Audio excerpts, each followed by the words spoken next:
Hello, everyone, and welcome to our webinar on journeys around the world this upcoming year with Richard Pena and Nanda Journeys. I'm so excited to be joined by Richard and Nicola today to talk about two of my favorite destinations, Austria and Ireland, both of which we will be visiting later this year. So thank you so much for joining us this afternoon. Before we get to all the amazing journeys that we have planned later this year, I want to tell you a little bit about this webinar itself and do a little housekeeping. First and foremost, everybody on the webinar is muted, but that does not mean we don't want your questions. We absolutely do. So if you do have any questions throughout the presentation today, please click that Q&A or chat button in your navigation bar and type in any questions or concerns that you might have throughout the conversation. We'll try to get to as many as we can throughout the conversation, but we'll also have time at the end for any questions that we don't get to. So we absolutely want to hear your questions. Also, we realize that you might need to step away. You might not be able to see the entire presentation. Please know that this webinar is being recorded. So we will be sending out that recording to everyone after the webinar, so that way you can view any parts that you missed. Or if you have someone you want to travel with that aren't able to be here this afternoon, you can share it with them so that way they'll be able to view the webinar as well and get just as excited as you are about joining us in Austria or Ireland later this year. So as I mentioned, we are talking about two amazing destinations, two amazing journeys that we have planned all through Nanda Journeys. And I am joined by two very special guests, Nicola and Richard. But before we get to Richard, I want to introduce Nicola as the founder and owner of Nanda Journeys. Nicola, thank you so much for joining us. For those that are new to the Nanda family or haven't joined the Nanda family yet, can you tell us a little bit about Nanda Journeys and why it's so awesome traveling or exciting traveling with them around the world? Of course. Hey, Michael. One of my favorite things during the week is to chat with our leaders and with you about our amazing destinations. And first of all, as you say, welcome everybody. Welcome to the Nanda family. That's what we consider you here at Nanda Journeys. And I did take a little peek at the people that have registered to join us today, and I see some wonderful familiar faces. So welcome back to our wonderful Nanda family. But I see some new names. So let me introduce Nanda Journeys to you just a little bit. So Nanda Journeys was founded in 2015. I had a lifelong career in travel starting at the age 17. My first job was in Austria at age 17. So a little bit special about today's webinar. But I worked in educational travel, cultural immersion, peer engagement, and I really fell in love with that style of travel. And when that organization, people-to-people ambassador programs, which some of our attendees today may be familiar with, when they closed, I just really wanted to continue this journey and started Nanda Journeys. And it's put on your big girl pants moment was really how we thought about it. So welcome to the Nanda family. We care about you. We care about our community. And we care about this wonderful thing that's evolved, which is the Nanda way. And that has come to us through our leaders like Richard and through our wonderful clients that have traveled with us around the world, the guides and the people that we've interacted with. They told us they loved the Nanda way. And I'm like, well, that's kind of just normal for us, but okay, let's talk a little bit more about that. So it's evolved into validating what we're passionate about. And what we're passionate about is an authentic experience, and that starts right from today. So we can attest to being authentic in all of our engagements, our responses, answers to questions, whether this is a good alignment for you. We'll be very honest about that. And we try to be as socially responsible as possible. What does that mean? Well, it means that we spend your dollars wisely. In communities, we engage local people, local restaurants, and we really try and keep your dollars local so we can have the most profound impact around the world. All our groups are small, and my favorite and your favorite, Michael, we don't have a catalog. Why do we not have a catalog? Because every journey is created unique. And today's journey has been crafted with the expert guidance and support of our dear friend, Richard Pena. And so we'll get to Richard here in a second. I think many of you on the webinar today are very familiar with this wonderful gentleman who has got a lot more to share than we can share in an hour. Yeah. And all these things make the Nanda way so unique. And that's what I love about Nanda Journeys. It's these things that make it unique and some of the journeys, some of the best in the industry. And I believe if above all of this, if not included, if not better than all of this, are those local leaders, those journey hosts, the delegate hosts And these two journeys are no exception. Some people on the webinar today have traveled with Richard before, but he really makes these journeys unique because he brings all of this experience along with him. Richard, welcome. Welcome today, our dear friend Richard. How long have we known each other now? It's been a while. It's been a minute. Well, I believe it's over 20 years. Yeah. I started traveling, leading delegations, I believe in 2000 with people to people, and you were working with people to people. Yep. And then when people to people closed shop for these delegations, I believe you created Nanda Journeys at the time, and you reached out to me or vice versa. And so here we are. But I just wanted to touch base on something that I've heard from you and from Michael. When you talk about Nanda and the Nanda way, I'm a believer now because having led some of these delegations with you guys, I'm really impressed because one of the things I like about it is the input that I have and the delegates have. And you treat every delegate, what I found out, is very, very special. And so one person, and when we were in Ireland, somebody's air conditioner went down and wasn't working in the room. And Nicola, you got on the phone and got it straightened out really quickly, and everybody got a refund, and it was pretty great. Yeah. But I think I'm pretty confident that if there's a problem, we'll try to fix it as best we can. We take care of everybody like their family here, and I'd like to congratulate you as a family member. If you go back for me 1 second, Michael, real quick. Richard has just been awarded the National Conference of Bar Presidents, the 2024 Fellow Award. And after researching a little bit, I come to learn that this is like the MVP award of bar presidents. And I'm sure Richard is too humble to share this with you, but he's the second only Texas bar president to have received this award. So congratulations, Richard. We're proud to have you as a leader for this journey. And I know there's half an hour we could talk about the amazing accomplishments that you have done for your clients, for your community, and for the Bar Association in the United States. So congratulations, and so happy to have you on board. Oh, thank you very much. And the luncheon where it was awarded was very eventful. So thank you for that. Very special. So one thing that makes this journey specifically unique and why Richard is such a great host is because it's not just a cultural journey, it's a career enrichment journey as well. So a lot of this journey revolves not just around the culture and the people that you'll be visiting with, but also how that relates to your career and enriching your career and growing your network. So Nicola, can you and Richard, can you share us a little bit about how these unique journeys kind of help to enrich careers and make connections and grow networks? Yeah, I mean, from my perspective, and I'll invite Richard to share his perspective here too, it's, the world's a small place these days, and we're all connected, and it's really important that we have cultural awareness, we have networks, we have a foundation of knowledge, we have a foundation of friendship, both within our profession, but also as humans, right? And I'd invite Richard to share his perspective too, and this is a picture of Richard and his delegation in Ireland this past October. So Richard, I invite you to tell us why are you coming back for your 20th career enrichment journey?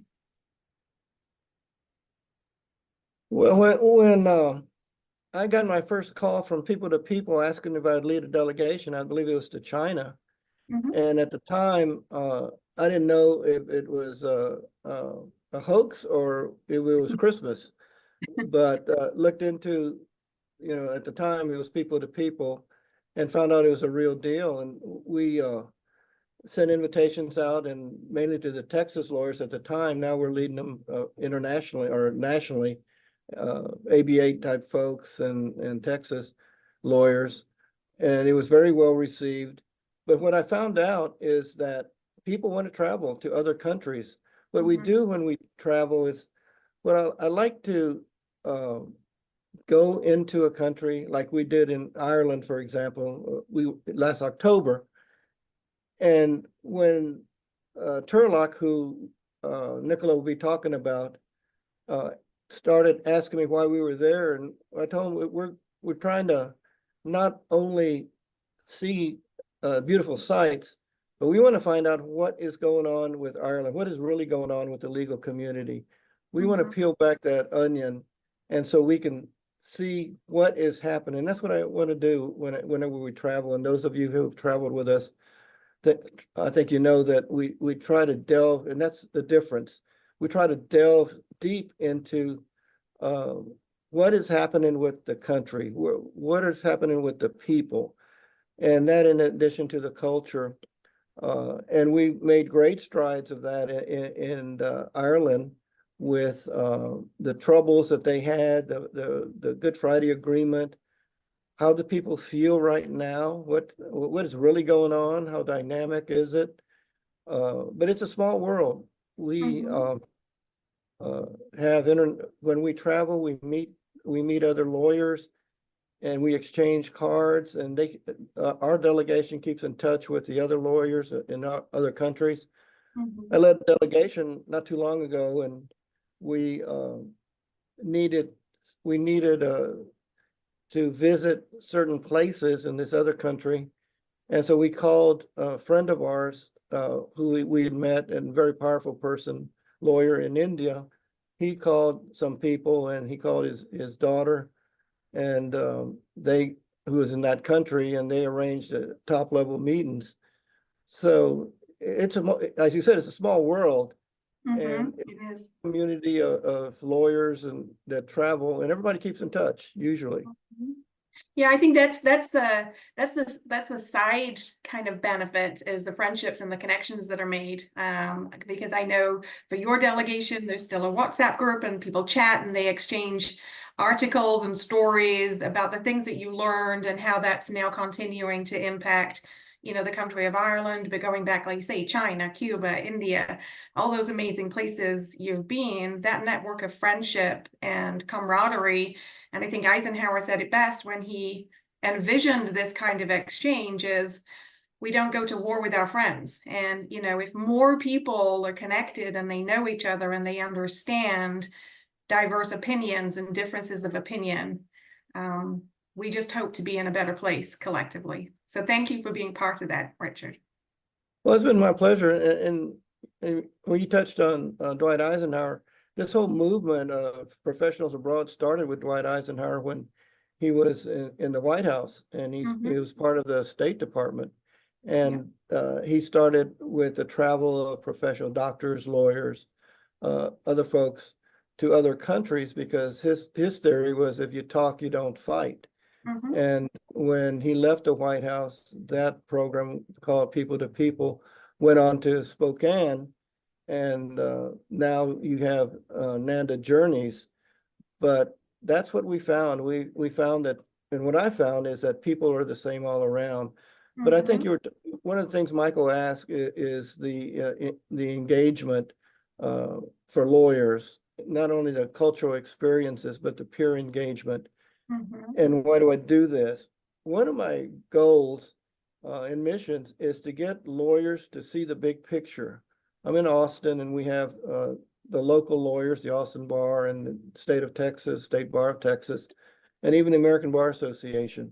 But we're still talking to ourselves. It's when you start talking to professors, when you start talking to law students, when you start talking to lawyers and those in parliament in other countries, that you get a sense of the big picture. And where does the lawyer fit? Where does the lawyer in America fit with the world movement? Lawyers are connected throughout the world because of being lawyers. And everyone is experiencing, to some extent, the same things.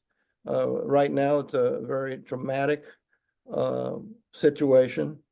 When we were in Istanbul in Turkey, the beginning of the authoritative government, we talked to lawyers who were being put in jail because of that, because they were representing those who stood up for the rule of law. So it can be and usually our delegations are very dynamic. Things happen. We're right in the middle of things. And to your point, Nicola, about the delegates become friends. That's normal for our delegations. For whatever reason, this morning we got on the WhatsApp, the delegates from Ireland in October are still talking to each other. And there, a news article came out about Sinn Féin being in the majority in Northern Ireland. Everybody shares that article. I mean, it's lifelong friends. Yeah, that's awesome. Great segue to the journey mission. Yeah. And it's an amazing opportunity on these trips that you have a chance to not only meet the people and the culture, but to have that in-depth knowledge of Richard right there beside you, giving all of this insight and information. We have had a few people join since we gave the initial housekeeping. So I do want to remind everyone that we absolutely want your questions. If you do have any questions, please feel free to jump into the chat, jump into the Q&A, ask your questions. We're going to get to as many as we can during our discussion, but we'll definitely have time for them at the end. So if anything comes up, please feel free to drop that in the chat.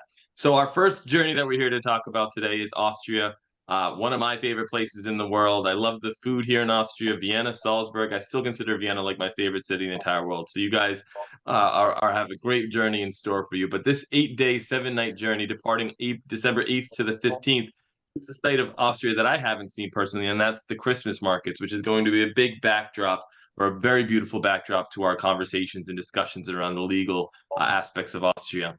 But our trip starts in Vienna, flying into Vienna for 3 nights, spending 3 nights in Vienna before trekking over to Salzburg, then spending 3 nights in Salzburg before driving over to Munich to fly home. For those of you that are interested, there is an opportunity to potentially extend your journey to Prague, either before or after. We do show this as a post-tour extension, but I feel as though we're still working on the details on the pre or post-tour. But this journey itself is a very leisurely paced experience, a lot of time in these major cities, experiencing a lot of what these cities have to offer, including the cultural immersion and exploration. Starting with that cultural immersion and exploration here in Austria, there's a lot to experience and a lot to see. And I know that Nicola and Richard have put a lot of time, effort, and energy into building an amazing itinerary. So tell us a little bit about what that cultural immersion and exploration are going to be, Nicola. Yeah, I just echo everything you said about Austria. And I think I said at the start of our webinar, my first job in travel was in Austria at the age of 17. So I have wonderful friends that go back several years without aging myself. We'll not talk about year specifically, but we also consulted with Carolyn on the cultural elements for the guests as well, because our guests are as important. But about half of your journey is going to be geared around professional engagements, and then half of the journey is going to be cultural immersion and exploration. And being from Europe myself, I'm from England, there is no more magical a time to be in Europe than in that December holiday tradition timeframe. And we're very excited to introduce you to our friends in Vienna. We have travel industry friends that are family now, and they'll join you at a Harrigan. Harrigan is a wine tavern, so they produce their own grapes. They make their own wine. So it's a pub-style atmosphere for those that were in Ireland and enjoyed the pub culture. You'll enjoy the Harrigan. And for those of you that have not been, it's a very casual environment, but within the small communities of the suburbs of Vienna, people take their local Harrigans very seriously.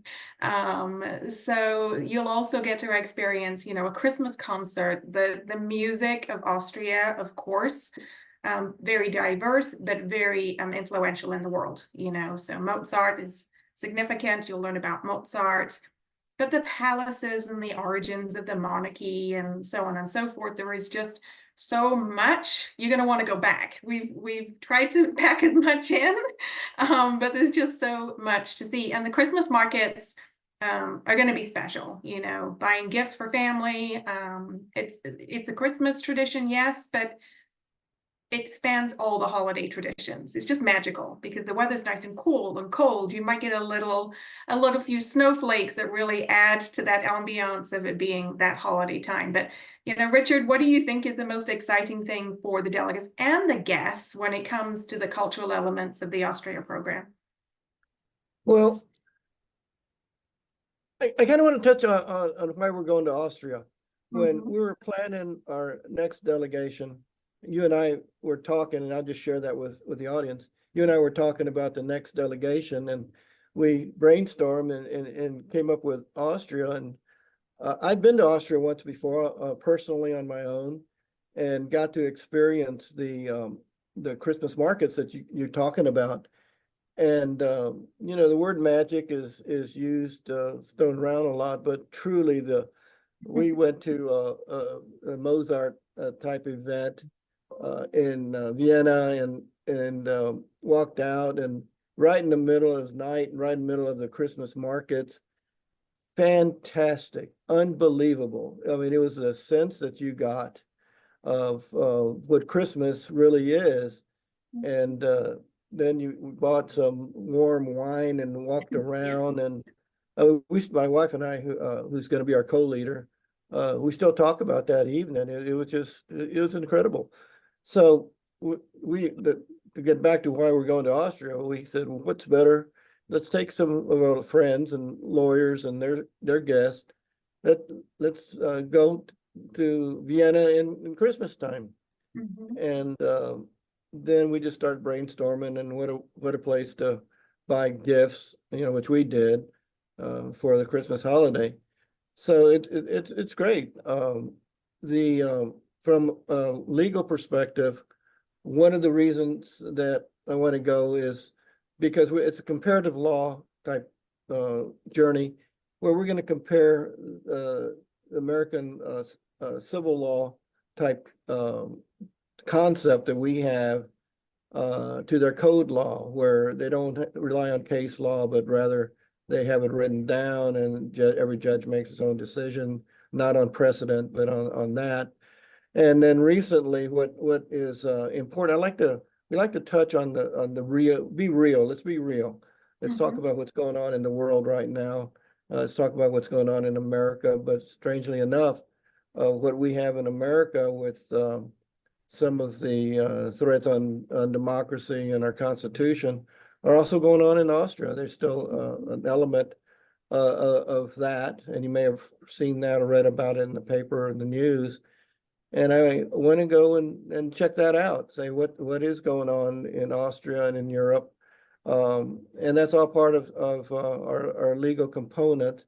We apply for, you may touch on this, but we apply for CLE normally through the State Bar of Texas. They have always granted it. Other states follow because Texas is recognized as a gold standard of CLE, so it's usually a check off from other states. And so it's just perfect for the Christmas. If you're going to be anywhere for Christmas, I think that's a place to be.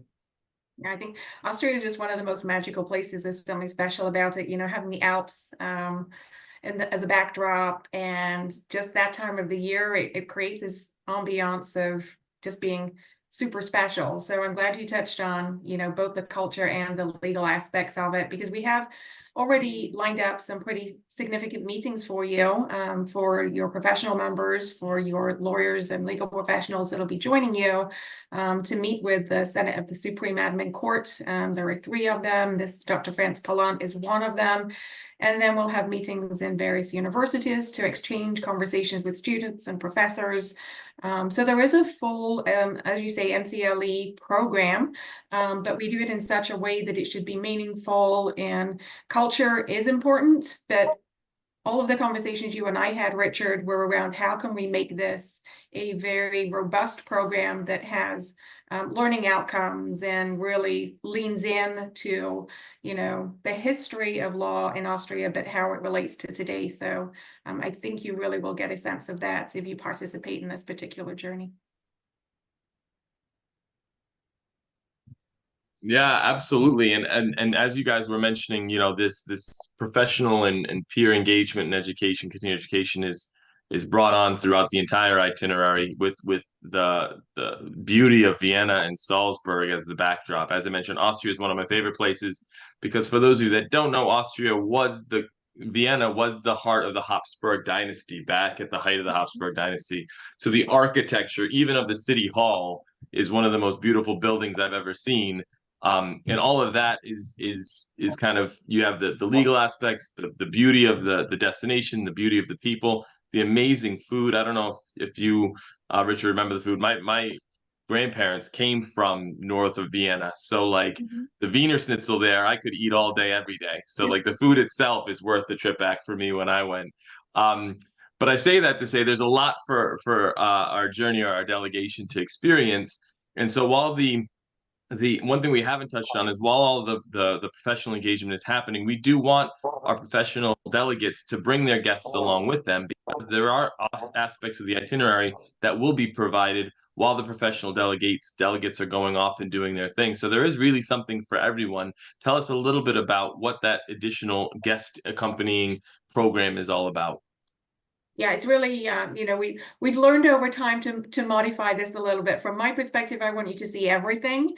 And then from the delegates' perspective, they fed back, Nicola, we need some downtime. We want to shop, especially want to shop in the Christmas markets and spend some time. So yes, whilst the professional members of your group will be attending their planned and scheduled meetings, you'll have privately guided experiences to explore Vienna, to explore the beautiful architecture that you were talking about, Michael. Hellbrunn Palace is absolutely stunning. We're going to obviously touch on the sound of music, but as you will learn when you participate, there is a perspective about the sound of music in Austria. We're going to show you the real Alps, the real sound of music, the real origins of those beautiful alpine scenes that you see and the people that live there. So you'll understand city life, rural life, alpine life in Austria.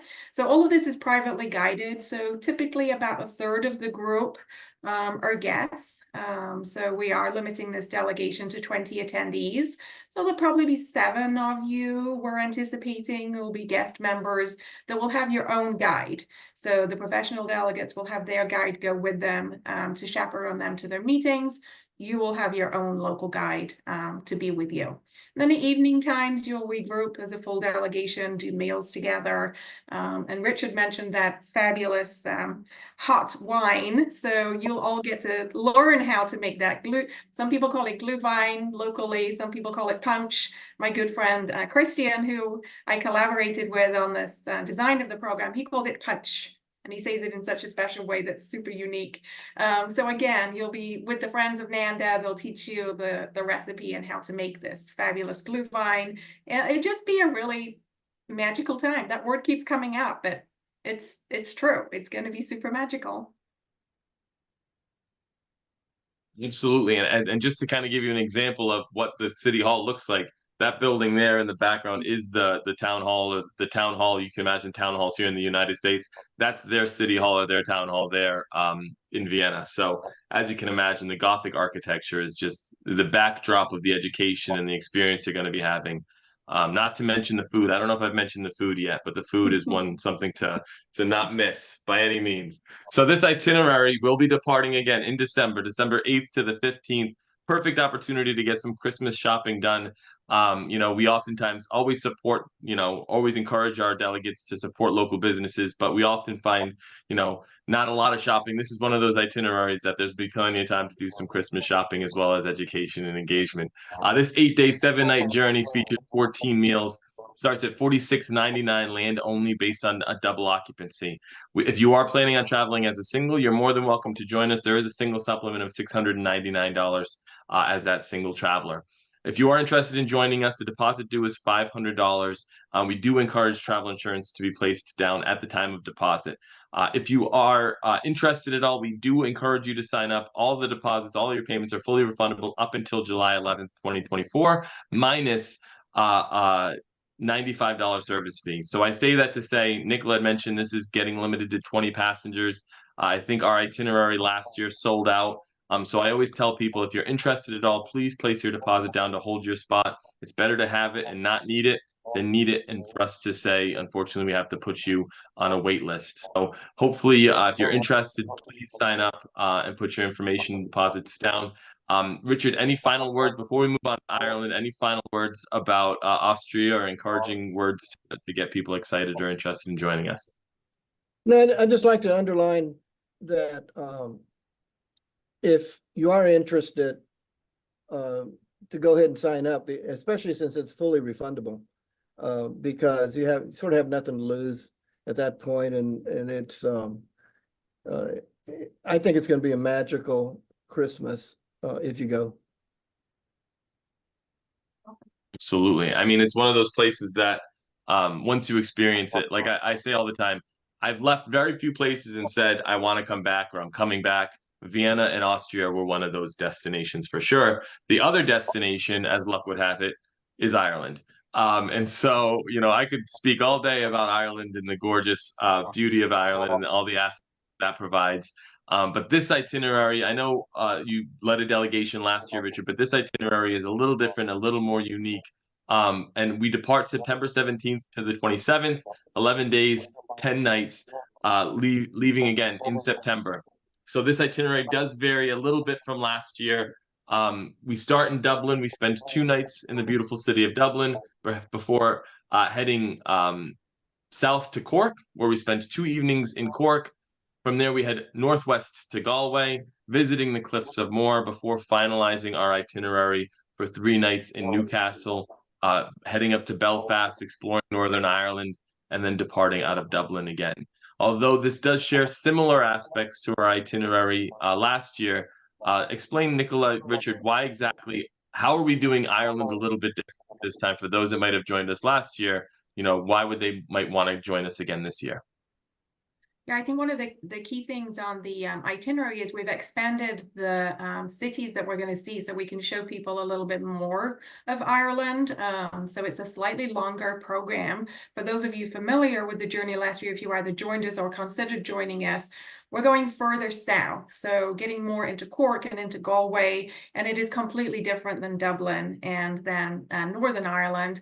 And Newcastle, for those of you that are familiar with the United Kingdom geography, I'm from the northwest of England, and then on the east coast of England, there is a Newcastle, which you may be a little bit more familiar with, but Newcastle in Ireland is just outside of Dublin. So we'll use that as a base. It allows us to be close to the coast, but it allows us to navigate between Derry, Belfast. So we'll still be exploring those areas. But there's a few more cultural elements been introduced here, and it was Richard's idea and that of his delegates that joined him last year in October to explore music and the influences of music that both inform the Troubles, right? Because music is a very impassioned, the arts is used oftentimes around the world to elevate conflict, right? To elevate the challenge, to elevate which side are you representing, to create an opportunity for people. It's like the nursery rhymes of years gone by, right? It was a way of indoctrinating kids, but they didn't really know because the rhyme, right, was easy for them to remember, repetition and rhyme. So we'll explore music, both those that accompany a certain political persuasion in terms of their opinions, both past and present, but also traditional Irish music. And pictured here is Christy Barry, who spins a yarn like nobody else. He can tell a really good tale. And this is his living room. You'll join Christy and his wife, Sheila, for a traditional Irish music session as well. So, Richard, you might want to share a little bit because we talked about this and about whether we go back to Ireland or not go back to Ireland for our delegates. And you were really impassioned about it. And I think it's a fabulous thing that you've come up with. Tell us more about why we're going back and why you want to return to this beautiful country. Well, I've been to Ireland 3 times, and we keep wanting to go back. Ireland is very beautiful. The people are terrific, but it's very complex. Mm-hmm. And if you go and just, for the sightseeing, okay, that's great, but that's not why I go back. I go back because I want to really find out, and I want our delegates to find out what is really going on in Ireland. Let's talk about the past. Let's talk about the present, and let's talk about the future, and especially with law. But law is wrapped in with the conflicts. Ireland has had conflicts, it seems like forever. And you have in 1998, the Good Friday Agreement, which when we talk about conflicts, that's a nice word for saying it's actual fighting and bloodshed between the North and the Republic. North is Northern Ireland. The Republic is now the Republic of Ireland that got their independence. as a result of the Good Friday Agreement. Good Friday Agreement took 2 years to mediate, and it was led by George Mitchell, a U.S. Senator, Tony Blair, and Bill Clinton. But when they started that mediation process, the two sides hated each other so much that they wouldn't even get in the same room together. And so from that, you got a ceasefire, so to speak. It's a very uneasy peace, and the wounds are still very, very deep. Okay, I want to see where are we now? What's going on with that and the agreement? We learned a lot of that last time, but it's time to expand, and it's time from a legal standpoint. It's time to take the next step. Where are we going now? They still have a lot of conflicts, so to speak. It's not the conflicts are not violent or anything like that, but just philosophy. The when we were there, the British government had passed a reconciliation law where 14 to 1800 people have died as a result of the war, of their war, they call them conflicts. And the cases, 1,400 cases, are still pending for investigation as whether they're atrocities. The British government wanted reconciliation, and basically, if the perpetrator would come in and confess, all would be forgiven and they go away. That was very controversial by both sides who wanted justice. We're going to pick up on that, going back a little bit with Turlock, who is one of the leading barristers in Ireland. But from the music standpoint, everywhere we went, there was music. Music is different in Northern Ireland and in the Republic of Ireland. Republic of Ireland, we found, was more upbeat and lifting. When you go into Irish bar, you know, it's kind of what you hear. Northern Ireland, more like Danny Boy type stuff. And when we were traveling through Belfast, our guide said, well, Van Morrison came here, and that song Brown Eyed Girl, that's the stadium he was talking about when we were passing the soccer stadium. I said, well, let's come back and let's explore the music. Let's see what's going on with the music. And I just thought it was good because, and then started reading about it, and the music is intertwined with all the conflicts and how they felt. And when I told one of the people at the State Bar of Texas, who's very supportive of our endeavors, about this, she said, well, be sure you video the music for us and bring it back. So I think I'm going to do that because that's a good idea.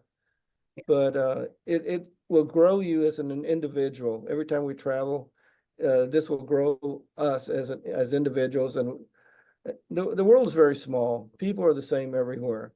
And if you kind of get into your mindset, okay, let's figure out what's going on with these people here in this fabulous country, you're forever enriched. Yeah, it's so true. And you know, you and I have had lots of conversations about how relevant that continuum of learning is, especially given where we are today in the United States and where everybody else finds themselves with democracy being challenged. And how can you have mediation? How can you mediate to a central point when everybody's so far apart from each other? And, you know, with Brexit as well being so complex, it further complicated Ireland's unique position in Europe. So all of that will continue to be explored by yourself and your delegates. And I think one of my favorite recollections and meetings of your last delegation that you will do again this year is meeting with Martina and Elaine, two nuns now, but both were very much integral in covering and participating in the Good Friday Agreement. One of them as a lawyer and one of them as a journalist. So when we talk about those interactions being very meaningful at a local level and being coordinated with purpose, I think that's one of them. Tell us a little bit about those two special ladies and why we're going back. Well, yeah, one of the, I'm glad you brought that up, Nicola. One of the attractions from last time when we were looking at the itinerary was meeting with these two nuns. I believe it was Elaine that that had written a book, and so we met with them.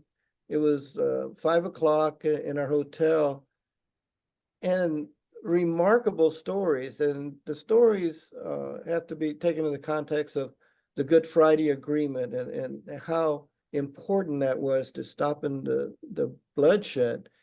And one of them was a journalist for, I forget which newspaper, but she was right in the middle of it, reporting the day-to-day Good Friday Agreement and how it came about, and has written a book about all of this. And the other lady was a barrister, and she's actually trying cases and in Ireland, and very dynamic, both involved in the whole process and that very historical process. They now are nuns. And so we spoke to them about their journey, and we became fast friends. I mean, she and I and my wife, Carolyn, who's going to be going with us, have struck up a relationship, just like we have with Turlock, who we're going to meet with. And on this trip, we told Nicola, we want to go meet them again. We want to go back and revisit. And actually, we're going to take a side journey, I believe, to Belfast to meet them. Remarkable people, great story, and they have a lot to say. It's like a window to history in talking to them. And I'm always interested in that, what really happened, not what we're told in the media, especially these days, but what really happened. So it's going to be that's going to be one of the highlights for me anyway. I'm back, yeah. I'll see Turlock on Sunday. This coming Sunday, I'm going to Dublin. So he's become a firm friend, and he's looking forward to seeing you all again. Yeah, and I know that you guys had mentioned on this particular journey, as opposed to last journey or last delegation, you're really digging in a little deeper, and you're exploring a little bit more of some of the surface that you scratched on the last delegation. This delegation is definitely a little bit deeper of a dive into that continuing education and peer engagement, but you're also exploring different aspects of Ireland as well. You know, when people think of Ireland, they see the green cliffs of Moher, and the beauty of them overstretching the Atlantic coast. On this particular journey, you have a chance to see that. So in the opportunity to travel south, you're seeing parts of Ireland that those travelers may not have seen last year, but also some of the most sought after places that Ireland has to offer are some of the places you guys are visiting. Tell us a little bit about that cultural immersion and that additional exploration that you guys are going to be doing on this Ireland delegation. Yeah, the beautiful cliffs of Moher there pictured. There's nothing quite more breathtaking than seeing the cliffs of Moher, and they're beautiful in rain and shine. I've seen them both. In the rain, they're magical, they're mystical, and they create this wonderful backdrop for you, but beautiful in the sunshine too. And, you know, again, exploring the countryside of Ireland, transitioning the country, you see, you know, those wonderful green fields and all of the architecture and the farmland. So you're seeing a lot more of rural Ireland on this particular delegation. So you're seeing the coastline, you're seeing the rural elements of Ireland. The Irish Rock and Roll Museum, I think, is going to be fascinating for everybody, as is the Doolin Music House. And you cannot go to Ireland without tasting a little bit of their single malt. So this is a different distillery. It's a small batch distillery, so I think you'll see it from a very different perspective.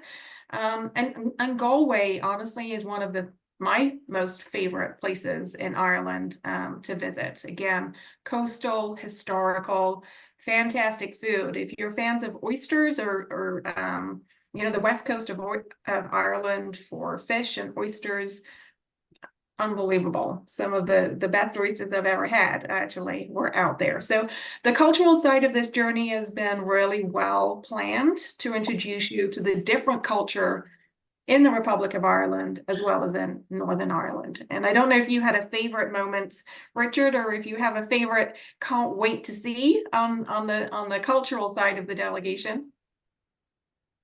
Well, when we got the preliminary itinerary, you may remember, we had requested that we put in the Irish Rock and Roll Museum because it's right there. I mean, Yeah. in Dublin, and it fits right into what we're going to be exploring. But also, what's not on the list is the Book of Kell. I know last time there was one or more delegates that wanted to go visit that, and Yeah. we just didn't have time, so we thought we'd put it in this time. I know there are some renovations being ongoing there, and at the same time, you visit Trinity, Trinity College.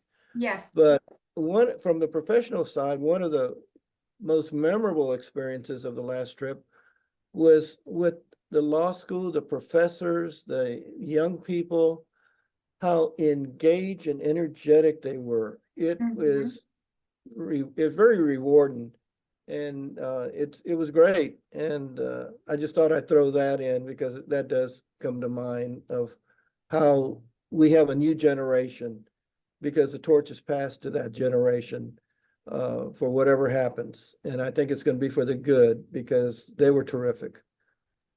That's great. I love this picture of the ceilidh. I mean, there is nothing more energizing than walking into a pub in Ireland and just seeing people pick up different instruments. And, most of the time it's not even choreographed. They just arrive and it's like a jamming session, right? For traditional music. It's some of the most special, heartwarming times that I've personally experienced. But, being a former Murphy, I might be a little bit biased there. So I don't know.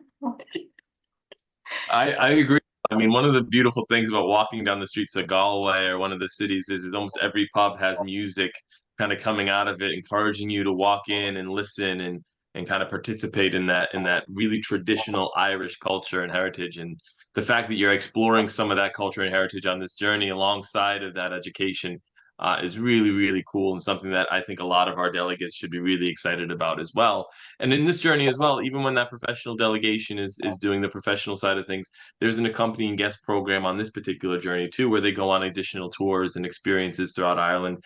Tell us a little bit about some of those experiences that are in store for those accompanying guests. Yeah, as I mentioned, for Austria, same here. We would have a separate itinerary planned out for the guests, and Carolyn will be with you as well as a local guide. Malahide Castle is just outside of Dublin. It's kind of interesting when you talk to people in Dublin and the suburbs of Dublin. Every little suburb has its own energy, and Malahide is very special as a community because of its castle. It's very close as well to Dublin, but also you'll do a walking tour of Galway. Galway is where the Claddagh ring is made. So those of you that are familiar with the Claddagh and the story of the Claddagh, you'll see lots of those rings there. The shopping there is unique. The thing I love about Galway is you can buy really authentic Irish products there. So the Aran Islands, a lot of their products you can purchase there in Galway. The Claddagh ring you can buy there, all the jewelry, but you're also by the water there as well. Who doesn't like a little bit of chocolate? Chocolatiers around the world are starting to become really famous, and they're being elevated as scientific bakers, right? I would highly encourage wherever you go in the world to visit the behind the scenes of the chocolate making. It's absolutely fascinating.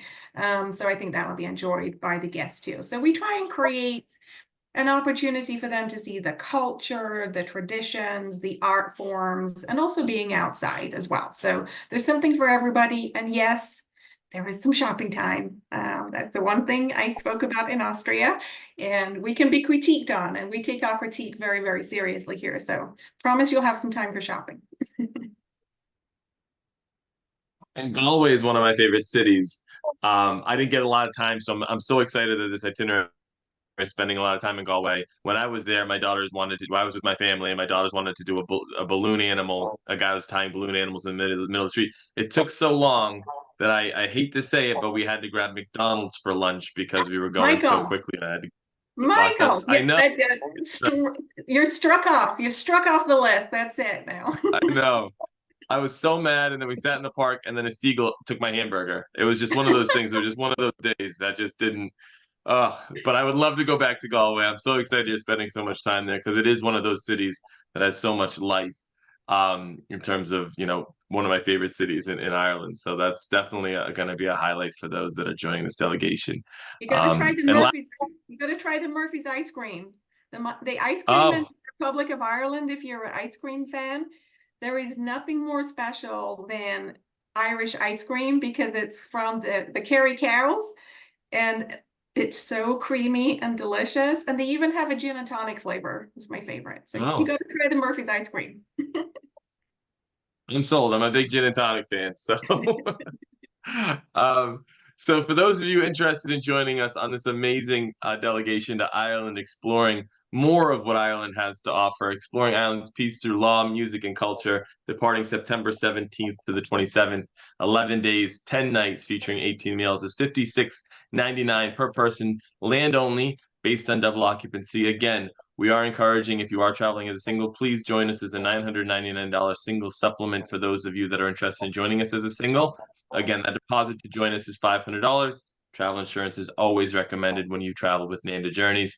And that $500 deposit is refundable until April 11th. Again, the space is limited on this itinerary as well. So better to hold that seat and not need it and have to pay that $95 service fee than to want that seat and us to tell you that the tour has been is sold out, because last year our Ireland tour sold out. So we'd love to have you join us. We'd love to kind of have you experience Ireland with us in 2024. And Richard, anything that you want to add about this amazing Ireland experience through law, music, and culture? Yeah, one thing is that I believe that Nanda can help the delegates arrange their flights if they would like for you to do that. One of the reasons that we gave the option of land only, whereas in people it was a bundle with flights and land, is that a lot of people want to have points that they would rather use to travel abroad, or some of the delegates wanted to go early, others wanted to stay late, and Nanda can arrange that. They did that for the Ireland trip. So I'd encourage you, if you want to do that, Nanda can do that. They're very flexible. But other than that, I'm really looking forward to going back to Ireland and peeling that onion a little bit more and seeing what is happening today. Awesome. Absolutely. And so we do have a couple of questions, but if you do have any questions, please feel free to throw them in the chat or throw into the Q&A. We'd love to answer any questions that you have in regards to the two journeys together. One question that we do see here, Nicola, is in regards to that Prague extension. Do we know the length of that extension, if it's pre or post tour, or any additional details to give on that? Yeah, if you have an interest in the Prague extension, we'd love your feedback. We have some people interested in it, and the only reason we haven't designated if it's a pre or a post is because it's so close to Christmas on the post side. We were wondering if people would prefer it pre. So it's a 4-night extension to Prague, and then you would fly home from Prague if it was on the post, but obviously arriving in there. I'd be happy to share the program as we have it at the moment, but I would welcome your feedback on your preference, if it would be pre or post, because that will help us in determining what the best decision would be for the group as a whole. But regardless, if you wanted to go to Prague, if it turns out to be a pre and you want to go post, we can arrange that. As Richard mentioned, we created several private itineraries, pre and post for Ireland. So whatever your preference, let us know. Right. And the other question that we have is in regards to, it's always about weather. In terms of December in Austria, is it cold there? What should they prepare for? I know I was there in January, so it was, if you're prepared for it, for me, it wasn't that bad. I enjoyed getting around without any kind of uncomfort. But in terms of December in Austria, what should the travelers prepare for? Yeah, I know the one thing that's been trending, Mother Nature's, she's throwing us a few curveballs all over the world, but they have typically been getting their snow later in the winter time, but you could get snow, but you could get rain. So actually my recommendation for both of the delegations is layers. It will be cool, most definitely will be cold. Cold's relative as well, depends where you are. Be cold for Texans for sure, and for Floridians. But you know, if you're coming from Canada or from the Northeast, like you, Michael, cold's all relative. But layers are super important. Having a waterproof layer, I would imagine. Ireland, you could get really lucky in Ireland. I've had some of the most beautiful weather in England and Ireland at that time of the year, actually the best month. So you could get lucky, but plan for layers. It's not going to be hot by any stretch of the imagination. But yeah, planning for layers. Awesome. That seems to be all the questions that we have for this journey. If you do have any other questions, or if you're interested in any more information, please feel free to go on nandajourneys.com or reach out to Nicola and her team at 888-747-7501. You can also shoot an email to info@nandajourneys.com with any additional questions or concerns that you might have. Before we head out, before we leave this webinar, any final words, Richard, about the two delegations that you have, or for the people that are on today? Well, I normally have, when I'm at bar meetings or meeting other lawyers, we usually have lawyers that will come up and say, "Oh, I got your invitation, and you know, they look wonderful. Can't go this time. Someday I'll go." And I say, no time like the present, because you never know about the next year or what the future holds. We had a judge that had been talking about going for, I don't know, 5-10 years. She finally went with us to Ireland, and she was so happy. She said, "This is great. I wish I had gone before." So, you know, there's no time like the present. And what I like to say is, if you're even thinking about it, just do it. You will be rewarded. You'll love it, and you'll remember it for the rest of your life. It's great insight. I can personally say I've never regretted spending money on travel. You know, even when my wife says we can't afford it, I always say, "Hey, we'll figure it out." And so I agree 100%. It's one of those things that you'll never regret it. Just do it. Nicola, any final words or thoughts to leave with those that are in attendance today? Now, I just want to thank both you, Michael, and Richard. I want to thank you both for being here. Richard, again, congratulations on your award. It's a joy to collaborate with you and design these programs. And thank you, everybody, for being here. Thank you for being a part of the Nanda family. Curiosity is fantastic, and we love you being curious about our programs. Reach out. We genuinely are here to help. There's no hard sales comes from Nanda Journeys. We're just here to make sure that this is the right time and the right opportunity for you. And the best way to do that is if we can talk, chat, and explore what your questions might be. So thanks, everybody, for being here. Yes. Thank you to Nicola. Thank you to Richard. Thank you to everyone who's been here today, enjoying this conversation about Austria and Ireland. We look forward to seeing you on the next Nanda webinar, but more importantly, we look forward to seeing you in Ireland and Austria later this year. Feel free to reach out if you have any additional questions. Thank you so much, and enjoy the rest of your afternoon. Cheers, guys. Bye.